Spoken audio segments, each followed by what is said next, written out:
terima kasih kepada Bapak Wildan Insan Pauji selaku dosen mata kuliah pengantar pendidikan, serta terima kasih kepada teman-teman semuanya. Pada kesempatan ini, saya dan rekan-rekan saya dari kelompok 4 akan membahas materi tentang pemikiran pendidikan. Sebelum kita masuk ke pembahasan, izinkan saya memperkenalkan diri saya. Perkenalkan, saya Sulastri dan juga ada anggota kelompok saya yang bernama Ginanti Siti Sabila, Katia Aprianti, Siti Hamidah, Muhammad Farjan Fahri Sihab, lalu ada Tio Nugraha, Agus Hadiasa, dan juga ada Muhammad Malik Ridwan. Adapun topik yang akan kami bahas mencakup beberapa poin. Baik, kita masuk saja ke pembahasan yang pertama, yaitu esensi pendidikan adalah humanisasi. Pendidikan adalah humanisasi, yaitu upaya sadar dan terencana untuk memanusiakan manusia. Ini bukan sekedar transfer pengetahuan, tetapi sebuah proses untuk membantu manusia mewujudkan diri sesuai martabat kemanusiaannya. Baik, untuk materi selanjutnya akan dibahas oleh rekan saya, yaitu Ginanti Siti Sabila. Assalamualaikum warahmatullahi wabarakatuh. Perkenalkan, nama saya Ginanti Siti Sabila dengan NPM 25501076. Di sini saya akan menjelaskan tentang 3 bintang pemandu dalam peta pemikiran pendidikan. Yang pertama ada Plato, yaitu sang idealis. Plato menekankan bahwa pendidikan adalah tugas bangsa untuk kepentingan negara dan individu, juga memberikan kesempatan untuk menampilkan kesanggupan diri pribadinya. Atau Plato itu memfokuskan pendidikan itu pada negara yang adil dan watak yang luhur. Jadi pendidikan itu diberikan untuk negara. Yang kedua ada John Dewey atau sang pragmatis. John Dewey menekankan bahwa pendidikan adalah proses pembentukan kecakapan fundamental secara intelektual dan emosional ke arah alam dan sesama manusia. Atau fokusnya John Dewey itu pada belajar itu melalui pengalaman atau experience dan praktik yang nyata atau learning by doing. Yang ketiga ada tokoh dari Indonesia, yaitu Ki Hajar Dewantara atau sang pembebas. Ki Hajar Dewantara menekankan bahwa pendidikan adalah daya upaya untuk memajukan bertumbuhnya budi pekerti atau kekuatan batin dan karakter dan pikiran atau intelek dan tubuh anak. Lalu Ki Hajar Dewantara itu fokusnya itu pada pendidikan sebagai kekuatan untuk kemajuan budaya dan pembebasan individu dan juga pemberdayaan individu. Halo, perkenalkan, nama saya Muhammad Farjan Fahri Sihab, NPM 25501005. Di sini saya akan menjelaskan anatomi proses pendidikan. Unsur-unsur yang saling terhubung. Sebelumnya, proses pendidikan bukanlah kegiatan yang berdiri sendiri, melainkan sebuah sistem yang saling berhubung dan saling memengaruhi. Setiap unsur di dalamnya memiliki peran penting dan hanya dapat bermakna ketika bekerja secara bersama. Unsur yang pertama, peserta didik. Peserta didik merupakan subjek utama dalam pendidikan. Ia adalah individu yang memiliki potensi dan dorongan untuk mengembangkan dirinya. Lalu unsur yang kedua, ada pendidik. Pendidik hadir sebagai pihak yang bertanggung jawab atas pelaksanaan pendidikan. Pendidik berperan sebagai pembimbing, pengarah, dan teladan yang membantu peserta didik menemukan makna belajar, bukan sekadar menyampaikan pengetahuan. Proses ini berlangsung dalam lingkungan pendidikan, yaitu tempat di mana peristiwa bimbingan terjadi, seperti di sekolah dasar dan kuliah, atau yang lain-lain. Nah, agar proses pendidikan berjalan dengan baik, dibutuhkanlah alat dan metode pendidikan. Unsur ini berfungsi sebagai cara atau strategi yang digunakan pendidik untuk membimbing peserta didik secara efisien dan efektif sesuai dengan kebutuhan dan konteks belajar.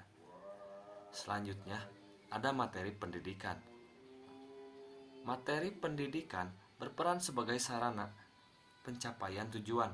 Materi tidak hanya berisi pengetahuan, tetapi juga nilai-nilai yang membentuk cara berpikir dan bersikap peserta didik.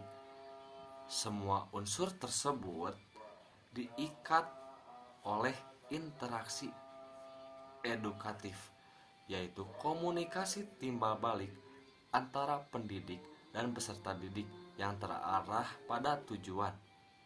Interaksi inilah yang menjadikan pendidikan sebagai proses dialogis, bukan hubungan satu arah. Hingga pada akhirnya, seluruh proses ini diarahkan pada tujuan pendidikan, yakni gambaran nilai-nilai luhur yang ingin dicapai. Tujuan inilah yang menjadi kompas agar pendidikan tidak kehilangan arah dan tetap berorientasi pada pembentukan manusia seutuhnya. Dengan demikian, anatomi proses pendidikan ialah kesatuan unsur yang saling terhubung, di mana keberhasilan pendidikan bergantung pada keharmonisan seluruh komponennya. Baik, di sini saya akan menjelaskan mengenai dua jalan utama, yaitu pertarungan gagasan dalam sejarah pendidikan. Di mana di sini terdapat dua pemikiran pendidikan. Yang pertama adalah pemikiran pendidikan Gasik yang berfokus kepada faktor eksternal atau internal. Dan yang kedua adalah pemikiran pendidikan modern yang berfokus kepada pertumbuhan.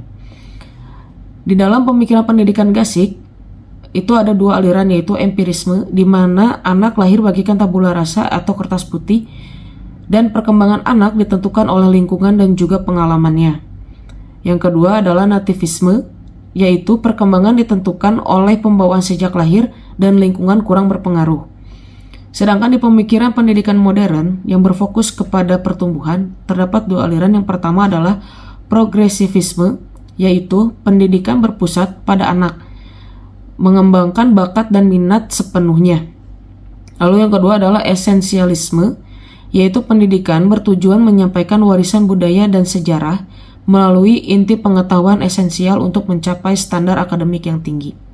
Perjalanan kurikulum Indonesia dalam cerminan perubahan zaman dan cita-cita bangsa. Pada era awal kemerdekaan tahun 1947 sampai 1964, kurikulum di Indonesia itu fokus dalam membentuk karakter dan watak kebangsaannya. Lalu pada era Orde Baru tahun 1968 sampai 1994 fokus pada standarisasi perkembangan manusia, Pancasila, dan efisiensi. Lalu di era reformasi tahun 2004 sampai 2013 fokus untuk berbasis kompetensi, desentralisasi, dan pendekatan saintifil. Lalu pada era kontemporer saat ini fokus pada fleksibilisasi pengembangan minat dan bakat sejak dini. Perkenalkan, nama saya Tenugraha, NPM 255 01015. Di sini saya kebagian menjelaskan tentang struktur sistem pendidikan nasional pada saat ini. Seperti yang kita ketahui teman-teman, bahwa di Indonesia itu dibagi menjadi beberapa tahap. Yang pertama itu ada pendidikan anak usia dini atau yang seperti kita ketahui PAUD. PAUD merupakan tahap pendidikan paling awal, ditunjukkan untuk anak usia di bawah 6 tahun. Yang tujuannya adalah merangsang perkembangan fisik, emosional, sosial, kognitif sebagai pondasi pembelajaran di jenjang berikutnya. Nah, untuk contoh PAUD ini ada TK ya teman-teman. Yang kedua itu di Indonesia ada pendidikan dasar atau wajib belajar 9 tahun yang terdiri dari sekolah dasar atau SD selama 6 tahun dan sekolah menengah pertama SMP selama 3 tahun. Pendidikan dasar ini bersifat wajib bagi seluruh warga negara.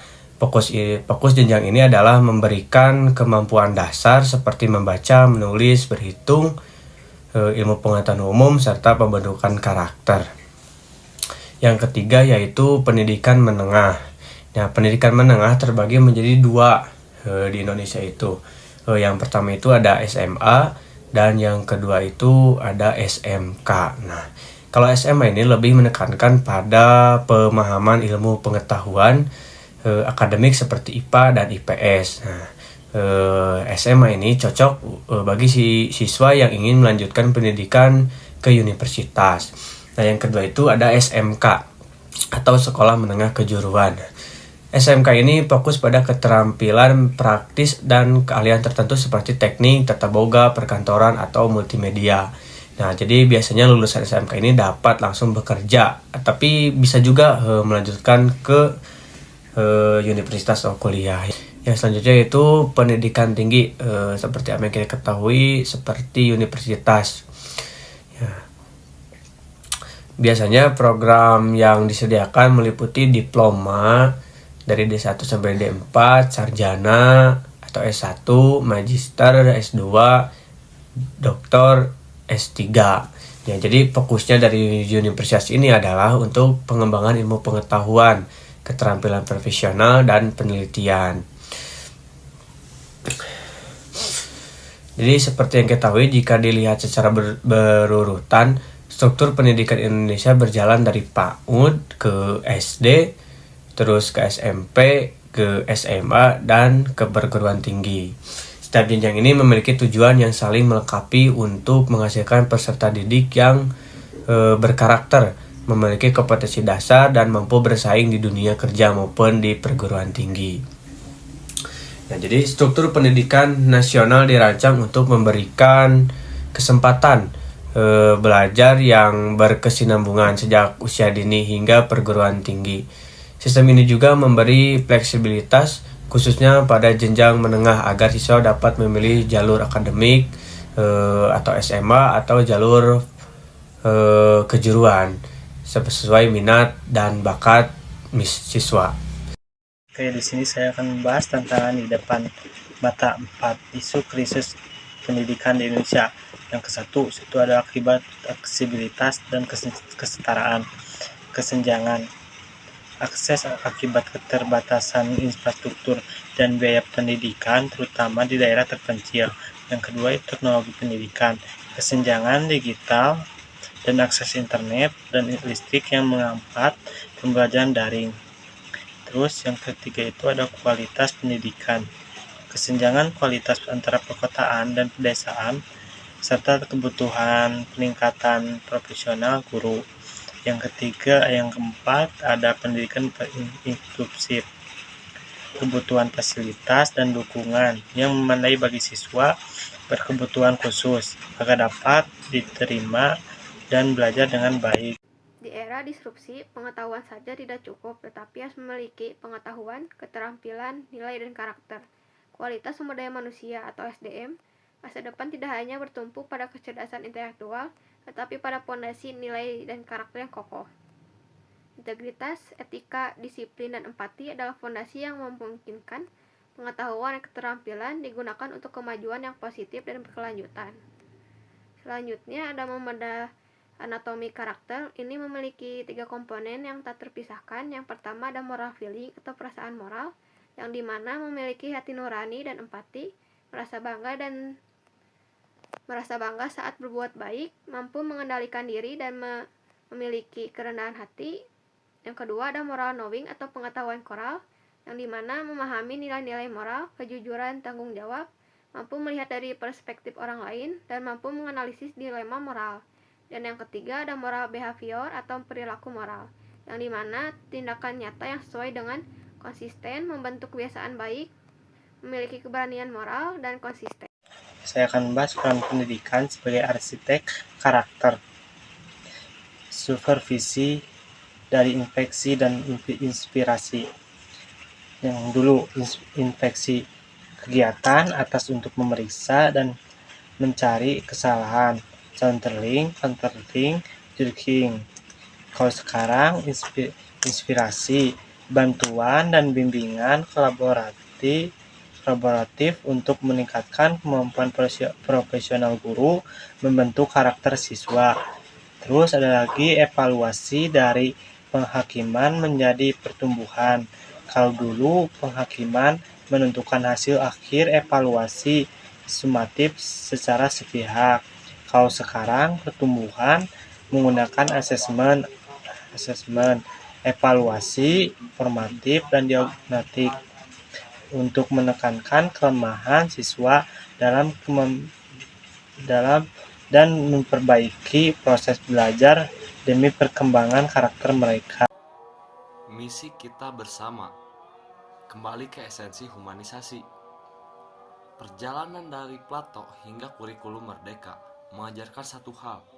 Tujuan tertinggi pendidikan adalah membentuk manusia yang utuh.